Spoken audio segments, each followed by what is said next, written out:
இறை இயேசுவில் எனக் அன்பார்ந்தவர்களே, நம் ஜீவனுள்ள தேவனின் உயிருள்ள வார்த்தைகளை தினமும் கேட்பதன் மூலம் உங்களுக்கு நன்மையும் ஆசையும் உண்டாவதாக.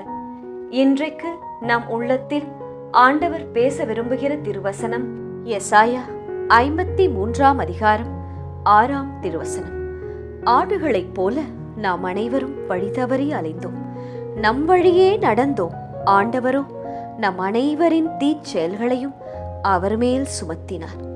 இறை இயேசுவில் எனதருமை நண்பர்களே, உங்கள் அனைவருக்கும் நம் இயேசுவின் அன்பை உரித்தாக்குகின்றேன். இன்றைய புனிதராம் புனித 1 ஜூலியஸ் திருத்தந்தையிடம் நமக்காக இயேசுவிடம் பரிந்து பேசி அவரின் மேலான இரக்கத்தை பெற்றுத் தரும்படி மன்றாடிக் கொள்வோம். ஒவ்வொரு நாளும் ஆண்டவர் இயேசுவின் பாடுகளை பற்றி சிந்திப்பது நமது ஆன்மாவில் ஒரு தெளிவை கொண்டு வரும். இவ்வளவு அன்பா என் ஆண்டவர் இயேசுவுக்கு பாவியான என்மேல், அவரை மறந்து வாழ்கின்ற என்மேல் என்று உங்களுக்கு புரியும். இனி எப்படிப்பட்ட சூழ்நிலையிலும் கலங்காமல், அழாமல், என்ன ஆகுமோ என்று திகையாமல், Jesus, I trust in you, my life is under your control, I will not worry என்று விசுவாசத்தோடு கூறுவீர்கள்.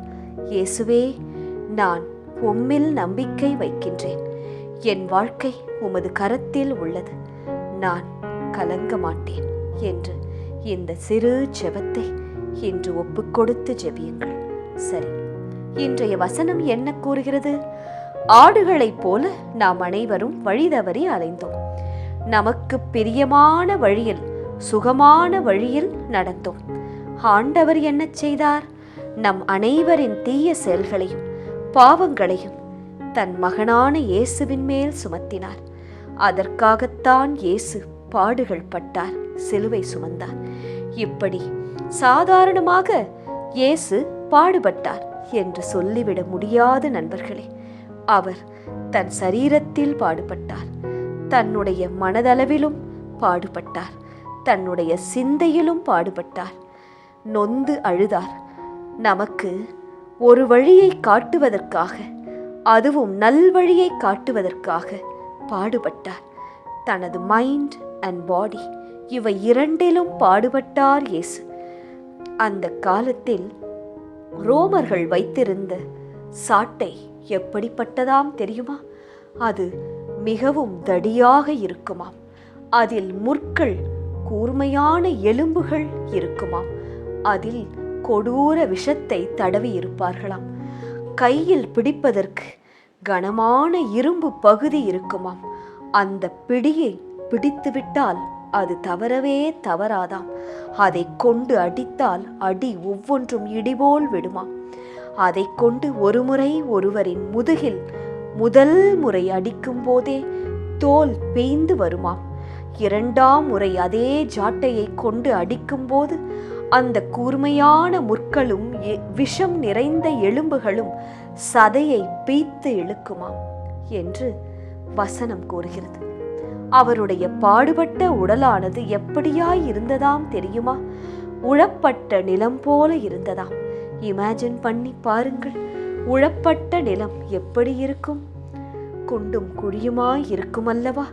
அப்படித்தான் இயேசுவின் உடலும் அன்று இருந்திருக்கும். சின்னதாய் நம் உடம்பில் ஒரு கீறல் விழுந்தாலே எப்படி வலிக்கிறது நமக்கு? ஆறுவதற்கு ஒரு வாரம் கூட ஆகிறது. அப்போது இயேசுவின் உடலும் மனமும் எவ்வளவாய் வலித்திருக்கும்! எப்படி வலியில் துடித்திருப்பார், கலங்கியிருப்பார், அழுதிருப்பார், கதறியிருப்பார் இயேசு. தாகத்தோடு, பசியாய், வலிகளோடு, அவமானப்பட்டு, சுற்றி பலரும் ஏளனம் செய்ய, காரி உமிழ எருசலேம் தெருக்களில் தூக்க முடியாமல் அந்த பாரச் சிலுவையை தூக்கிக் கொண்டு நடந்து சென்றிருப்பார் இயேசு அல்லவா? இவற்றையெல்லாம் கேட்கும் போதும் சிந்திக்கும் போதும் இனி ஒரு நாளும் நாம் பாவம் செய்ய துணியவே கூடாது. ஆடுகளைப் போல வழிதவறி நம் வழியே நடக்கவும் கூடாது. இன்று ஒருமுறை யோசியுங்கள் நண்பர்களே. நமக்காக நம் தீச்செயல்களை சுமந்த இயேசு இன்று உன்னை அழைக்கிறார். என் மகளே, என் மகனே, என்னிடம் வா, வழிமாறி போகாதே, அது உன்னை மீளா துயரத்தில் கொண்டு சேர்த்துவிடும் என்று உங்களை இன்று அழைக்கிறார், கூப்பிடுகிறார். பதில் என்ன சொல்ல போகிறீர்கள்? சிந்தியுங்கள். ஜெபிக்கலாமா? இயேசுவே, ஆடுகளைப் போல இனி நாங்கள் வழிதவறி அழிய மாட்டோம், அலையவும் மாட்டோம். எங்கள் மேய்ப்பன் நீர். உமது சிறகை நிழலிலே அமர்ந்து நல்ல தண்ணீர்கள் அண்டையில் செழிப்பான மேய்ச்சலை காண்போம். உமது கோலும் தடியும் எங்களை பாதுகாக்கட்டும். ஆமேன்.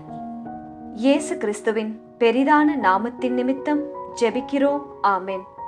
ஒவ்வொரு நாளும் உங்கள் உள்ளத்தில் ஆண்டவர் பேச விரும்புகிற இறை வார்த்தையை தெரிந்து கொள்ள ரோசரி பிரேயர்ஸ் சேனலை சப்ஸ்கிரைப் செய்யுங்கள். மேலும் உங்கள் நண்பர்கள் மற்றும் உறவினர்களுடன் ஷேர் செய்யுங்கள். நன்றி.